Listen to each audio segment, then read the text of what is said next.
వేములవాడలో మంత్రి పొన్నం ప్రభాకర్ కీలక వ్యాఖ్యలు చేశారు. కాంగ్రెస్ ప్రభుత్వ ఆధ్వర్యంలో ప్రజలకి సేవ చేయడంలో ప్రతి పార్టీ సభ్యుడు ముందుండాలని ఆయన పిలుపునిచ్చారు. రాబోయే స్థానిక ఎన్నికల్లో ప్రజాప్రతినిధులుగా మారతారని మంత్రి పేర్కొన్నారు.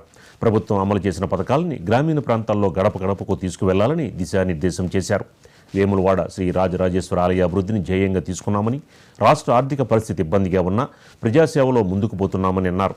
12,600 కోట్లతో విద్యుత్ సరఫరా కార్యక్రమం, 3,500 ఇందిరమ్మ ఇళ్ల నిర్మాణం పూర్తి చేశామని తెలిపారు. గత ప్రభుత్వం డబుల్ బెడ్రూమ్లు ఇవ్వలేదని విమర్శించారు. అనంతరం వేములవాడ నుంచి ముంబైకి వెళ్లే ఏసీ బస్సుని మంత్రి ప్రారంభించారు.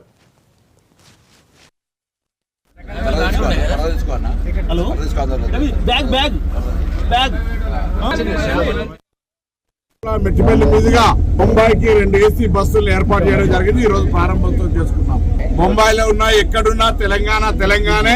ఆ తెలంగాణ బిడ్డలకు సంబంధించి రవాణా సౌకర్యం ఎక్కడ ఇబ్బంది కలగద్దని అక్కడి స్థానిక తెలుగు ఉన్నటువంటి ముంబైలో ఉన్న తెలుగు సంఘం నాయకులు ఆది శ్రీనివాస్ గారు కోరగానే వారు నాకు ఈ విధంగా బస్సు వేయాలని చెప్పగానే వెంటనే బస్సు ఏర్పాటు చేసి ఈ రోజు బస్సు ప్రారంభోత్సవం చేసుకుంటున్నాం. ఈ సందర్భంగా ముంబైలో ఉన్నటువంటి తెలుగు వాళ్ళందరికీ శుభాకాంక్షలు. ముఖ్యమంత్రి గారు కూడా వెంటనే ఇటువంటి ఒక బస్సు వేసే నిర్ణయాన్ని వారు ప్రశంసించారు.